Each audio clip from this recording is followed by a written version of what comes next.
Hello friends, welcome back to our channel.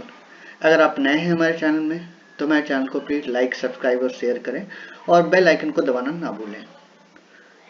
तो आइए start करते हैं। आज का हमारा जो टॉपिक रहेगा वो है केवीपी और एमएएस इन एक्स-रे एक्सपोजर। सबसे पहले तो हम इसका फुल फॉर्म जानते हैं। केवीपी का फुल फॉर्म होता है किलो वोल्टेज पीक, ठीक है। और एमएएस दो चीज़ों से मिलके बना है, एमए और एस। एमए जो होता है मिली एम्पेयर, करंट का यूनिट है मिली एम्पेयर, और एस जो है इसका time, time in second. Okay, इससे पहले हम आगे मूव करें, सबसे पहले हम देख लेते हैं कि एक्स-रे ट्यूब कैसे वर्क करती है, क्या मतलब कैसे वर्क करती है। ये देखिए, ये हमारी एक्स-रे ट्यूब है, ये इवैक्यूएटेड ट्यूब है, ये कैथोड है, ये एनोड है, इलेक्ट्रॉन बीम है, और ये हमारा इनपुट वोल्टेज, ये हमारा इनपुट वोल्टेज या पोटेंशियल। इनपुट वोल्टेज या पोटेंशियल डिफरेंस, इसको पोटेंशियल डिफरेंस भी बोल सकते हैं, डिफरेंस। अभी हम सिर्फ डिस्कस कर रहे हैं, ये डिस्कस करते हैं कि भाई हमने इनपुट दिया, ज़्यादा दिया कम दिया उसको छोड़ दीजिए। अभी सब हमने इनपुट दिया, किलो वोल्टेज दिया, केवी दिया, ठीक है। केवी जब हम देते हैं तो यहाँ से ये फिलामेंट, इसको फिलामेंट भी बोल सकते हैं, फिलामेंट हीट होता है, यहाँ से इलेक्ट्रॉन रिपेल करते हैं, क्योंकि नेगेटिव इलेक्ट्रॉन नेगेटिव चार्ज रहता है और यहाँ पे कैथोड भी नेगेटिव चार्ज, ये इसको रिपेल करेगा और ये एनोड इसको अट्रैक्ट करेगा। ये जाके इसको हिट किया, हिट करने के बाद यहाँ से ये एक्सरे बीम जनरेट करता है। ओके, तो ये तो हुआ केवी। अब हम क्या करते हैं, हम केवी को हम इंक्रीज करते हैं। केवी को इंक्रीज करने से क्या होगा कि जो इसकी स्पीड रहती है,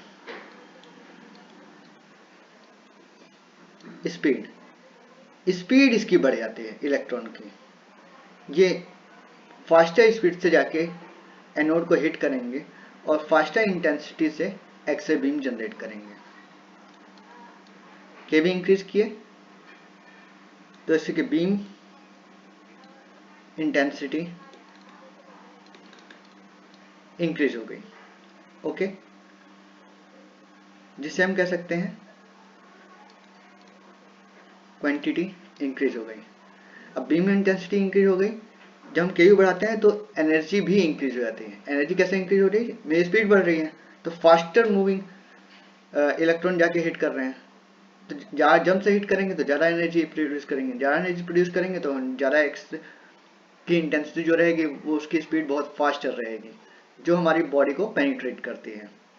ओके, तो हमारी एनर्जी भी इंक्रीज हो गई।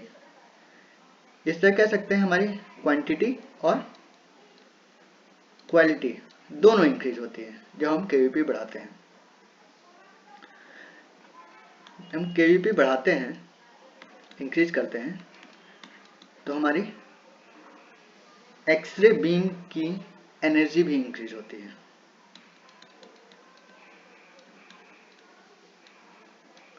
कि एनर्जी इंक्रीज हो गई, ठीक है। ओनली केवीपी जो होता है वो एक्सरे बीम की एनर्जी को इंक्रीज करता है। ओनली केवीपी फैक्टर जो होता है वो एक्सरे बीम की इंटेंसिटी को अफेक्ट करता है।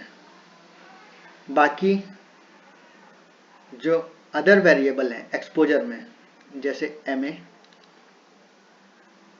टाइमिंग और एसआईडी। एसआईडी क्या होता है, source image receptor distance.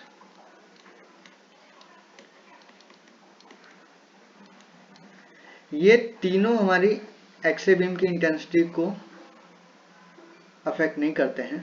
Only KVP हमारे एक्सरे बीम को इंटेंसिटी को अफेक्ट करता है, एनर्जी को, एक्सरे बीम की एनर्जी को अफेक्ट करता है, ठीक है।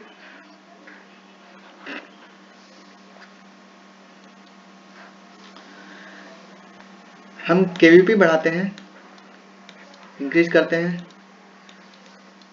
तो जो डोज होता है वो इंक्रीज होता है। वाइस वर्सा, अगर हम केवीपी को डिक्रीज करेंगे तो डोज, एक्सरे डोज होगा जो पेशेंट को हम देते हैं वो डिक्रीज करेगा। सेम केवीपी बढ़ाते हैं तो पेनिट्रेशन पावर जो होता है एक्सरे बीम का या एक्सरे का, तो वो इंक्रीज होता है।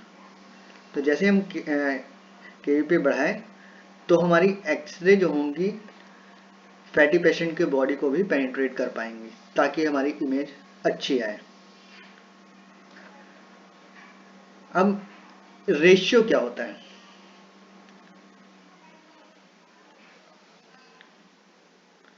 रेशियो होता है अगर हम 15%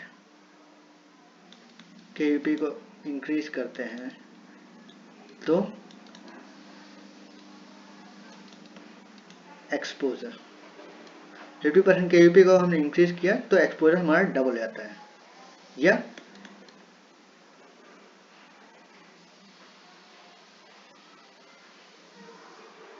KEV डबल हो जाता है।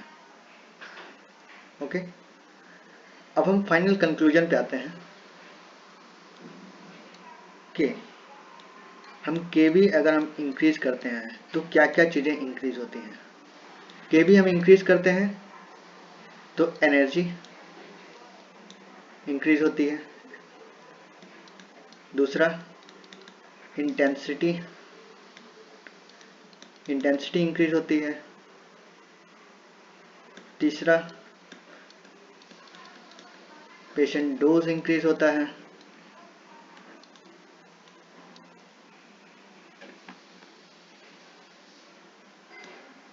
रिसेप्टर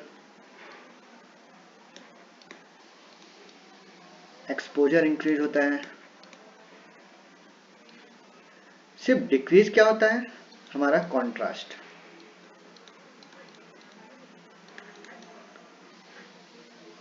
केवी को अगर हमने इंक्रीज किया, एनर्जी इंक्रीज हुई, इंटेंसिटी इंक्रीज हुई, पेशेंट डोज इंक्रीज हुआ, रिसेप्टर एक्सपोजर इंक्रीज हुआ, सिर्फ कॉन्ट्रास्ट बस डिक्रीज होता है।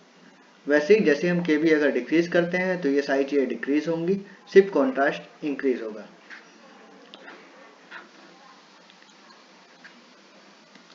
हम बात करते हैं एमए। एमए को समझने के लिए आप ऐसा समझ सकते हैं, मिली एम्पियर ये करंट होता है, ट्यूब करंट। सिंपल सा एग्जांपल समझे,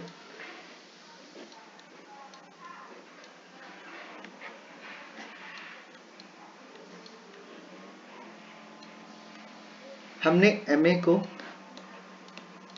इंक्रीज किया, तो एमए को इंक्रीज किया तो इसमें क्या होगा, नंबर ऑफ इलेक्ट्रॉन जो बॉम्बार्डिंग कर रहे हैं एनोड को, तो नंबर ऑफ इलेक्ट्रॉन बढ़ते हैं।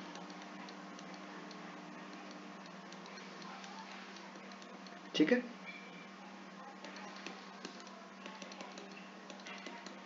इससे क्या होगा, नंबर ऑफ इलेक्ट्रॉन बढ़ेंगे, इंटेंसिटी नहीं बढ़ा रहे हैं, ये सिर्फ नंबर ऑफ इलेक्ट्रॉन्स बढ़ रहे हैं, ज्यादा एक्सरे निकलेगा। इससे क्या होगा, इमेज में कॉन्ट्रास्ट बढ़ता है। MA is directly proportional to contrast. MA increase करेंगे तो इमेज कॉन्ट्रास्ट होगी। ओके, और टाइमिंग एस जो है वो है टाइमिंग, और कह सकते हैं एमएएस जो है मिली एम्पेयर टाइमिंग है। मतलब कितने टाइम के लिए जो हम ट्यूब करंट हम जो दे रहे हैं ट्यूब में दे रहे हैं। जैसे लेट्स से अगर हमने MA50 रखा है, टाइमिंग रखा है 2 सेकेंड, तो MS हो गया 100, ठीक है, 100 mAh हो गया। तो 2 सेकंड के लिए हमने 50 एम्पियर करंट ट्यूब को दिया, इसका मतलब ये होता है। ओके, तो ये है डिफरेंस। मेन आपको क्या देखना है, अगर आपको इमेज कॉन्ट्रास्ट चाहिए तो एमए को इंक्रीज करेंगे, और आपको इंटेंसिटी या पेशेंट पैटी है तो हमको केवी को इंक्रीज करना है। लेकिन फाइनल जो कंक्लूजन है, हमको दोनों चीजें एक प्रॉपर प्रोपोर्शन में इंक्रीज करनी है या सेट करनी है, ताकि हमारी जो एक्सरे की इमेज क्वालिटी है वो प्रॉपर रहे। ऐसा नहीं कि आपने केबी ज़्यादा इंक्रीज कर दिया, एमए एकदम कम रखा, तब भी इमेज प्रॉपर नहीं आएगी। केबी कम रखा, एमए इंक्रीज कर दिया, तब भी इमेज प्रॉपर नहीं आएगी। हमको ये प्रोपोर्शन में रखना है। Okay, thank you for watching this video. For more informative video, please like, subscribe and share our channel.